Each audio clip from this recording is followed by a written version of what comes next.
नमस्कार, बहुत स्वागत है आपका डिबेट लाइव बड़ी बहस मध्य प्रदेश में। मैं हूं आपके साथ अमित शर्मा।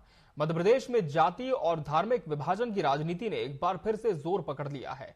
दलितों और आदिवासियों के साथ हुई घटनाओं को लेकर विवाद छिड़ा हुआ है और इन घटनाओं के आधार पर सियासत गरमा गई है।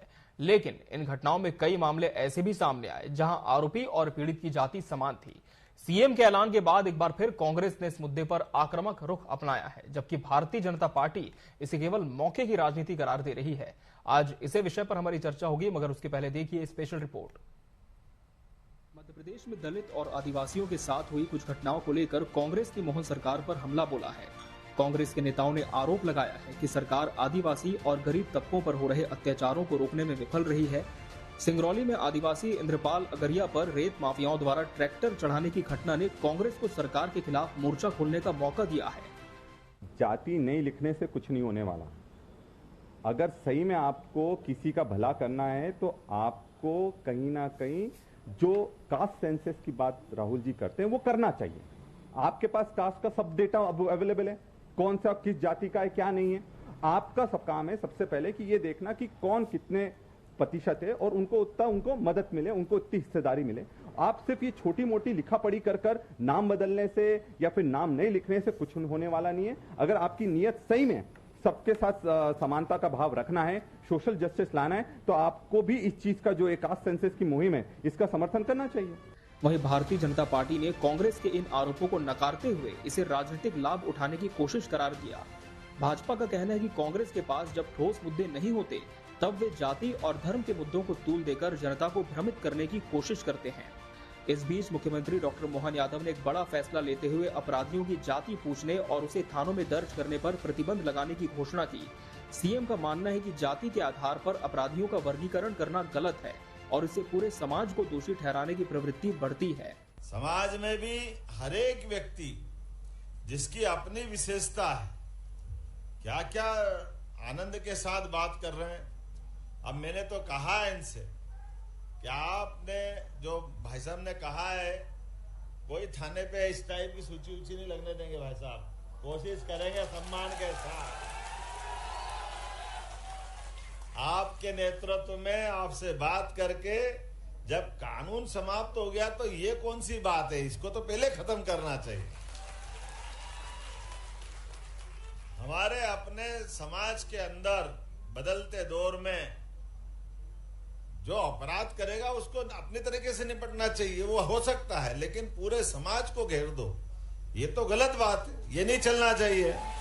अंततः सवाल यही है कि क्या जाति के आधार पर अपराधियों का वर्गीकरण और सियासत से जुड़ा ये जातिकरण समाज के लिए सही दिशा में जा रहा है, या फिर ये समाज को विभाजित करने का एक नया तरीका बन गया है। क्या सच में इन फैसलों से समाज में बदलाव आएगा या फिर ये सिर्फ एक और सियासी दांवपेच साबित होगा। Bureau report, TV 24 news. तो अपराध की नहीं जाती, आज इसी विषय पर हम चर्चा करेंगे और इसके लिए हमारे साथ खास मेहमानों का पैनल भी जुड़ चुका है। हमारे साथ बीजेपी प्रदेश प्रवक्ता बृजगोपाल लोया जी जुड़े हैं। बृजगोपाल जी, बहुत बहुत स्वागत है आपका इस चर्चा में। कांग्रेस से पूर्व विधायक डॉक्टर अशोक मरसकोले जी प्रतिपक्ष का पक्ष रखेंगे, आपका भी बहुत बहुत स्वागत है। वरिष्ठ पत्रकार राजेश सिरोठिया जी भी इस चर्चा का अहम हिस्सा है। सर, आपका भी बहुत बहुत स्वागत है इस चर्चा में। बृजगोपाल लोया जी, निश्चित तौर पर मुख्यमंत्री डॉक्टर मोहन यादव ने एक बड़ा ऐलान किया है कि थानों में अब सूचियां नहीं टंगेंगी, क्योंकि अपराधियों का कोई वर्गीकरण नहीं हो सकता और एक अपराधी के नाम पर हम पूरे समाज को दोष नहीं दे सकते। अब कांग्रेस का कहना इस पर यह है कि इससे कुछ भी फर्क नहीं होगा। आपके पास सेंसस है, सारी चीजें हैं, आप चाहे तो कर सकते हैं चीजें, लेकिन दिखावा क्यों करना है? बातें हैं अलग अलग जी। पहली बात तो ये जाति आधार पर जातियों को दोषी ठहराना, अपराधी होता है, परंतु उसके पीछे उसकी संपूर्ण जाति को अपराधी जाति बता देना ये कोई ठीक बात नहीं। जहां तक प्रश्न कांग्रेस पार्टी का है, तो कांग्रेस पार्टी तो एक ऐसी पार्टी है जिसने देश की 51 जातियों को 1971 तक अपराधी जातियों की श्रेणी की सूची में डाले रखा कानूनन, और 1971 में उन्हें उस सूची से निकाला गया, जिनको आज हम विमुक्त जातियां कहते हैं। जो कानूनन रूप से कांग्रेस ने ये सुनिश्चित किया कि 51 जातियां अपराधी जातियां हैं, यानी कहीं भी चोरी हो तो इन जातियों के लोगों को ले आइए और उनके साथ दुर्व्यवहार करिए और उन पर आरोप मढ़ दीजिए। परंतु भारतीय जनता पार्टी की सरकारें जो सामाजिक समस्या है, जिसका ताना बाना है सामाजिक, वो मध्य प्रदेश का है, उसको हम छिन्न नहीं करना चाहते, क्योंकि कांग्रेस तो ये लगातार प्रयास कर रही है कि जिन्होंने कभी इस देश को एक बार धर्म के आधार पर बांटा था, आज वो इस प्रयास में है कि इस बार देश का विभाजन हम जातियों के आधार पर करने की कोशिश करेंगे। परंतु मध्य प्रदेश की जनता इनके इस काम को लगातार नकारती आ रही है। ये जातियों की जनगणना की बात कोई आज नहीं कर रहे हैं, ये लगातार पिछले 3 वर्षों से कर रहे हैं, और 3 वर्षों से कर रहे हैं। इसमें विधानसभा का चुनाव भी हो गया, स्थानीय निकाय के चुनाव भी हो गए और लोकसभा के चुनाव भी हो गए, और 29-0 का परिणाम इन्हें मिला, और विधानसभा में 163 का और 63 का परिणाम इन्हें मिला था। परंतु कांग्रेस पार्टी बाज नहीं आने वाली। इन्हें केवल उसमें एक मैं उदाहरण बताना चाहता हूं, आपको याद होगा अभी जीतू पटवारी जी ने कुछ दिन पहले 2 आरोपियों को जाति बताने की कोशिश की थी, और इत्तेफाक ये निकला कि वो दोनों फरियादी और अपराधी एक ही जाति के निकले, तो अपने बयान से पीछे मुड़ना का काम किया।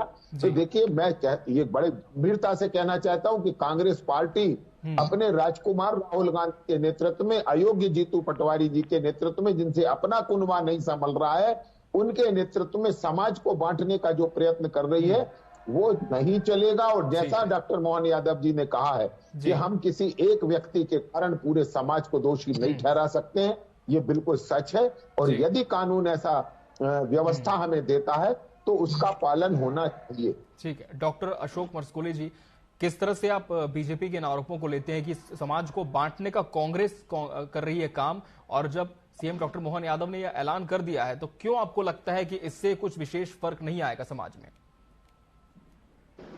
अमित जी, मुझे लगता है मुख्यमंत्री जी भी और आपके जो प्रवक्ता ब्रजे गोपाल जी भी उस बात को समझ नहीं पाए हैं। वो विषय को दूसरी पक्ष में लेके जाना चाह रहे हैं। यहाँ बात हो रही है किसी एक समाज को हमारा बदनाम करने का, या समाज को ये कहने का हमारा कोई प्रयास नहीं है, हमारी कोई कोशिश नहीं है। यहाँ जिसके साथ अपराध हो रहा है, बात उसकी हो रही है कि आखिर आदिवासियों के साथ में, दलितों के साथ में, पिछड़ों के साथ में, माइनॉरिटीज के साथ में, अब इनके साथ अपराध क्यों बोल रहे हैं? बीजेपी सच्चाई में ये है कि धर्म और राजनीति का जो भेद है, ये बीजेपी ने उसको बढ़ावा दिया है और एक विशेष मानसिकता कर रही है, एक विशेष मानसिकता काम कर रही है, जिसको संरक्षण भारतीय जनता पार्टी के माध्यम से मिल रहा है, और यही वजह है कि अपराध बढ़ रहे हैं। और आप सरकार में हैं, आपकी जिम्मेदारी है। सीधे सीधे इतने वर्षों से आप देख रहे हैं कि एनसीआरबी की चाहे कि रिपोर्ट की बात कर लें, हम कह रहे हैं लगातार मध्य प्रदेश नंबर 1 बना हुआ है। मध्य प्रदेश में आदिवासियों के साथ में कई तो अपराध पंजीबद्ध नहीं हो पा रहे हैं, और जो हो रहे हैं वो जो होके आ रहे हैं, मुख्यमंत्री जी जो कह रहे हैं कि जाति आधारित थानों में ये पंजीकरण, इसकी बात नहीं है, तो हम भी वो बात नहीं कह रहे हैं, पर ये कह रहे हैं जो अपराध हो रहे हैं, इन अपराधों को आप कैसे रोकेंगे? आप कैसे छुपा पाएंगे कि ये जाति आधारित अपराध जो हो रहे हैं, जो सह मिल रहा है लोगों को, वो उन्होंने अपराधों को बढ़ावा दिया है। आज आप बात कर रहे हैं सिंगरौली की, जहां पर उस पे ट्रैक्टर से मार दिया है। पेशाब कांड हम देख रहे हैं, देवास नेमावर में 7 परिवार के 7 लोगों को कर दिया है, उनके अपराध पंजीबद्ध नहीं हो पा रहे हैं। कहीं ना कहीं सरकार का जो टोटल एक फेलियर है, और ये अपनी बात को स्वीकार करने की बात है। ये पूरा गोलमोल घुमा के कहीं आंकड़ों की बातों को छुपाना चाहते हैं और इसको किसी विशेष दिशा में लेके जाना चाह रहे हैं। ब्रजगोपाल जी, आपको बहुत शिक्षा पढ़ा के यहाँ पर भेजा जरूर गया है, लेकिन आंकड़ों को आप छुपा नहीं सकते हैं। आंकड़े सारी चीजें दे रहे हैं, और हर 2-4 दिन, हर 2-4 महीनों में ये जो अपराध हैं सामने आ रहे हैं, इससे आप बच नहीं सकते। जवाबदेही तो सरकार की ही बनती है। बिल्कुल, जवाब भी उनसे जरूर इस पर हम लेंगे। राजेश जी का हम रुख कर लेते हैं। राजेश जी, मुख्यमंत्री का ये ऐलान कितना कारगर आप मानते हैं ये साबित होगा, और किस तरह की पहल ये हो सकती है, एक ईमानदार पहल अगर हम कहें तो?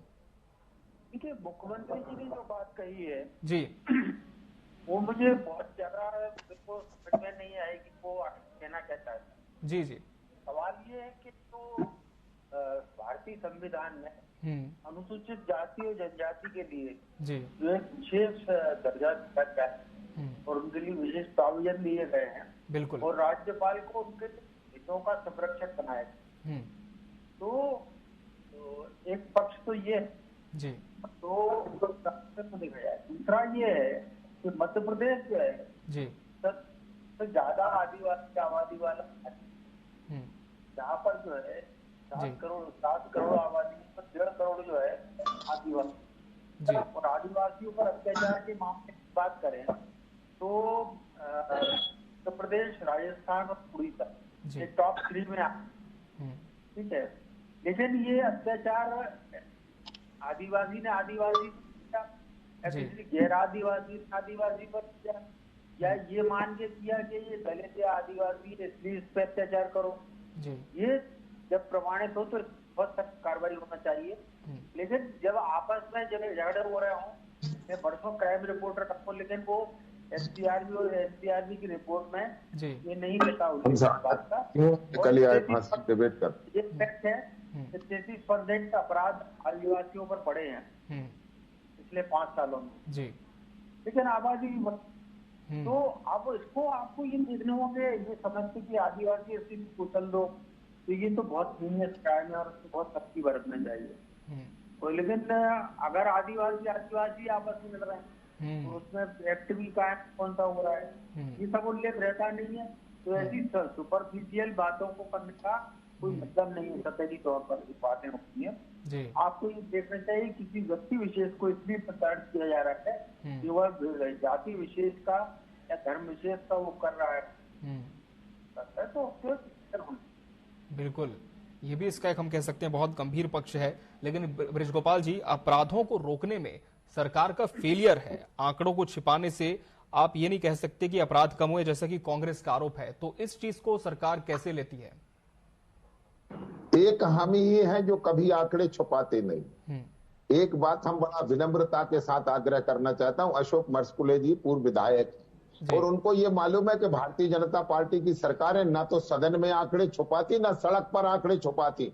और एक बात हम फिर से कहते ही नहीं साहब, देते ही नहीं आंकड़े जी। अशोक जी, मैं आपके बीच में बोला था, मुझे लगता है शायद आपको भी इस गंभीरता का परिचय देना चाहिए। मैं एक सबसे महत्वपूर्ण बात कहना चाहता हूं, जो अशोक मरसकुले जी कह रहे हैं वो बात अलग है, और जो माननीय मुख्यमंत्री जी कह रहे हैं वो बात बिल्कुल भिन्न है। बात में भिन्नता ये है कि हमारे यहाँ जिन जातियों को संविधान के अनुसार संरक्षण मिला हुआ है, यदि उन पर कोई अपराध होता है तो उनकी जाति के विषय में माननीय मुख्यमंत्री जी ने नहीं कहा। माननीय मुख्यमंत्री जी ने कहा कि जब हम अपराधी की जाति बताते हैं तो उससे पूरे समाज में उस पूरी जाति के प्रति एक उद्वेग पैदा होता है। वो पैदा ना हो इसलिए हम अपराधी की जाति का जिक्र ना करें, क्योंकि जो मामला पंजीबद्ध होगा, जैसे मान लीजिए कोई हमारा अनुसूचित जाति या जनजाति वर्ग के व्यक्ति पर अत्याचार अगर कोई व्यक्ति करता है तो उस पर तो मामला उन्हीं धाराओं में जब्त होगा, दर्ज होगा जो सुरक्षा उन्हें कानून ने और संविधान ने प्रदान की है। परंतु यदि हम उसकी जाति बताते हैं तो उस पूरी जाति को प्रताड़ना का शिकार होना पड़ता है।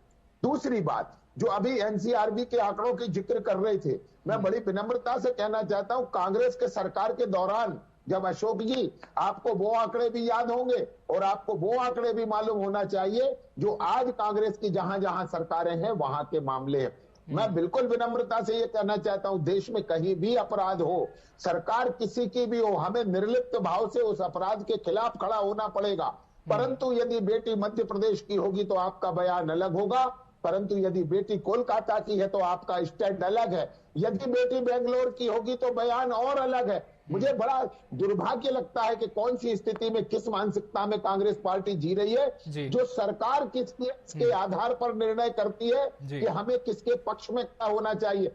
मैं बड़ी जिम्मेवारी के साथ कहता हूं, अपराध चाहे अनुसूचित जाति वर्ग पर हो, चाहे जनजाति वर्ग पर हो, चाहे महिला पर हो, चाहे पिछड़ा पर हो, चाहे सामान्य मानवी पर हो, किसी पर भी हुआ अत्याचार है, उसके खिलाफ सरकारों को, राजनीतिक दलों को खड़ा होना पड़ेगा। उसमें हम भेद नहीं कर सकते हैं कि यदि हमारी सरकार है तो हम उसे ढाकने का प्रयत्न करेंगे। याद करिए आप, जो प्रियंका गांधी इस नारे के साथ गई थी चुनाव में कि लड़की हूं, लड़ सकती हूं, वो लड़की कहां है जब बंगाल में, कोलकाता में एक डॉक्टर लड़की के साथ रेप हो जाता है। नहीं आती वो, क्योंकि लड़की वहां लड़ेगी जहां भारतीय जनता पार्टी की सरकार होगी, लड़की वहां नहीं लड़ेगी जहां कांग्रेस की या अन्य अपना जो इंडिया की सरकार होगी। बड़ा भाग्य है। और मैं फिर से कहता हूं, अंतिम बात कह के बात खत्म करता हूं कि अपराध सिर्फ अपराध है और उसकी कड़े शब्दों में भर्त्सना करता हूं, चाहे वो मध्य प्रदेश में हुआ हो, चाहे पश्चिम बंगाल में, चाहे कर्नाटका में, चाहे हिमाचल में और चाहे तेलंगाना में। ठीक है डॉक्टर अशोक जी, सरकार आंकड़े नहीं छुपाती जैसा कि बृजगोपाल जी कह रहे हैं और नहीं अपराधियों को बख्शती है, फिर किस बात का संशय कांग्रेस को इस ऐलान के बाद है? आंकड़े आप छुपा कैसे पाएंगे? एनसीआरबी की रिपोर्ट में सब है। एनसीआरबी कोई हमारे कहने से आंकड़े नहीं देती है जी। और आप कह रहे हैं, चाहे आप एक प्रवक्ता के रूप में बैठे हैं, मध्य प्रदेश के मुख्यमंत्री की भी बात कह रहे हैं, आपने राष्ट्रीय स्तर की भी बात कह दी। बंगाल और मणिपुर, बंगाल में कांग्रेस भी लड़ रही है, उसके अगेंस्ट में प्रधानमंत्री जी के आंसू जरूर बंगाल के लिए आ गए होंगे, लेकिन मणिपुर के लिए नहीं आए हैं। मणिपुर के लिए माफी भी नहीं मांगे, मणिपुर तक गए भी नहीं है। कितने गंभीरता की आप बात कह रहे हैं। और मुझे लगता है आप भी और मुख्यमंत्री जी भी जो बात कह रहे हैं कि अपराधी की जाति एक्सपोज नहीं हो, ये बात कह रहे हैं, ये किसी को करने की जरूरत नहीं है। ये तो अपने आप आ जाती है कि अगर किसी ने अगर कोई अपराध किया है और कोई उसको पंजीकृत करेगा, किसी फलाने व्यक्ति ने अपराध किया है, तो अपराधी तो वो व्यक्ति है, ना कि उसका समाज है। आप उसको समाज बोल के गलत दिशा में ले जाने की बात कह रहे हैं। सरकार की एक जिम्मेदारी की मैं बात कहूं, अपराध एक आदिवासी के विरुद्ध कर रहा हो या आदिवासी गैर आदिवासी के विरुद्ध कर रहा है, सरकार की अपनी एक जिम्मेदारी होती है कि अपराध ना हो पाए ऐसी एक व्यवस्था बना के चलें। अगर आप ही जाति आधारित राजनीति करने लगेंगे, अगर आप ही धर्म आधारित आप राजनीति करने लगेंगे, उनको बढ़ावा देने लगेंगे, तो ये क्राइम तो बढ़ेगा, इसको रोक नहीं सकते। आप घड़ियाली आंसू जरूर दिखा सकते हो जी, लेकिन ये आंकड़ों को आप छुपा नहीं सकते और आप अपनी जिम्मेदारी से भी नहीं भाग सकते हैं। मेरा यही कहना है कि माननीय मुख्यमंत्री जी भी जो बोल रहे हैं, ये बोलने से काम नहीं चलेगा। सही में एक सोशल जस्टिस को बनाए रखने के लिए कड़े कदम तो उठाने पड़ेंगे। मैं अमित जी आपको मैं बताना चाहूंगा, मैं खुद एक ट्राइबल वर्ग से हूँ। अपराधों का पंजीकरण तो मुझे लगता है 70% 75% नहीं हो पाता, ये भी आरोप है मेरा। उसके और जो बातें छन के आ रही हैं, आज ये सोशल मीडिया का जमाना है, इसमें बातें कई छन के आ रही हैं, तो वो बातें हमारे सामने हैं। अगर अपराध अगर पंजीबद्ध हो जाते तो पता नहीं ये जवाब कैसे देते फिरते। मेरा यही कहना है। देखिए, भारतीय जनता पार्टी, उनके नेता और सरकार ये आंकड़ों से भाग नहीं सकते, अपनी जिम्मेदारी से नहीं भाग सकते। ये सही में एक सोशल जस्टिस को बनाने के लिए एक सॉफ्ट कॉर्नर सभी के लिए रखना पड़ेगा। अपराधियों को सख्त रूप से करना पड़ेगा, नहीं तो एक दुस्साहस कोई किसी के मुंह पे पेशाब कर दे कि कैसे कर सकता है, कोई कैसे कर सकता है। अगर एक परिवार के 5 राजेश जी, ये सोशल जस्टिस कैसे मिलेगा और क्या ये जो ऐलान था कि अपराधियों की जाति अब नहीं बताई जाएगी, ये बहुत ज्यादा जरूरी था या इसके बनिस्बत कुछ और कदम सरकार को उठाने की आवश्यकता आप देखते हैं यहाँ पर? देखिए, जातिगत अपराधियों के बारे में जहाँ तक सवाल है जी, तो मैं आपको बता दूं शर्मती कि अंग्रेजों के शासनकाल में एक क्रिमिनल ट्राइब्स एक्ट बना था जी। उससे जो है वो कोई भी जाति हो, जैसे कि ब्राह्मण हो, लेकिन मेरी जाति को भी जो है क्रिमिनल ट्राइब एक्ट में डाल दिया गया था जी जी। जिसको भी अंग्रेज का विरोध करता था उसको क्रिमिनल ट्राइब, आपराधिक आदिवासी बता के उसको वो कर देते थे। उस एक्ट को 1951 में अंग्रेज जब देश आजाद हुआ तो पंडित जवाहरलाल नेहरू ने उस एक्ट को खत्म कर दिया 1951 में, क्रिमिनल ट्राइब्स एक्ट। उसमें बहुत सारी जातियां हैं, उसमें जनजातियां हैं, दलित जातियां हैं, सवर्ण जातियां हैं, वो लेकिन वो जो है ना कुल मिला के उसका बेजा इस्तेमाल करते थे। तो जातिगत वो तो नहीं होना चाहिए। लेकिन मैं बार बार आपसे कह रहा हूँ कि आपको इस बात की तस्दीक जरूर करना पड़ेगी कि क्या किसी व्यक्ति को इस कारण मारा गया है या उसके साथ अत्याचार किया गया जो उस जाति को बिलोंग करता है, तब निश्चित रूप से सरकार को बहुत सख्त होना चाहिए। वरना ऐसे आपस में भी झगड़े होते हैं और आप उसको ट्राइबल आपस में झगड़ रहे हैं, अलग दिखा तो है नहीं उसमें। तो ये एससीआरबी और एससीआरबी के आंकड़े इस चीज को रिफ्लेक्ट नहीं करते। तो हमें इस चीज को देखना पड़ेगा, नहीं कोई इसके कारण की जातीय तो उसके कारण वो हो रहा है, क्योंकि आजकल जो है कि नए दौर में ये सब जातीय चीजें दूर हो रही हैं। जी जी, मैं आपको बता रहा हूँ, मैं बहुत से बोल रहा हूँ कि लोग चीज से धीरे धीरे दूर होते जा रहे हैं। तो एक सामंती जो युग आया था, उसके बाद में मुगलों का युग था, उसके बाद अंग्रेजों का युग था, तब ये जातिवादी प्रथा बहुत ज्यादा थी। अभी भी कुछ रिमोट एरियाज में चीजें हो सकती हैं। अब जैसे आदिवासियों की आप बात करें तो जो सहारिया आदिवासी है, बेगा आदिवासी है, जो क्रिमिनल जो प्रिमिटिव ट्राइब्स हैं जो विलुप्त होने की कगार पे हैं, वो बेचारे बहुत ही ज्यादा सीधे होते हैं। लेकिन अगर आप झाबुआ जाते हैं तो वहाँ पर जो भील जाति है वो थोड़ी सी आक्रामक है, वो आपस में भी लगते हैं, दूसरों के साथ भी होता है। तो आप इस चीज को डिस्टिंग्विश नहीं कर सकते कि कोई जाति विशेष कारण अपराध कर रहा है। बिल्कुल, लेकिन एक मोटी तौर पर सतही तौर पर बातें की जा सकती हैं, लेकिन ये जरूर है कि सरकार को, पुलिस को, प्रशासन को, जो कि संविधान में प्रदत्त जो अधिकार हैं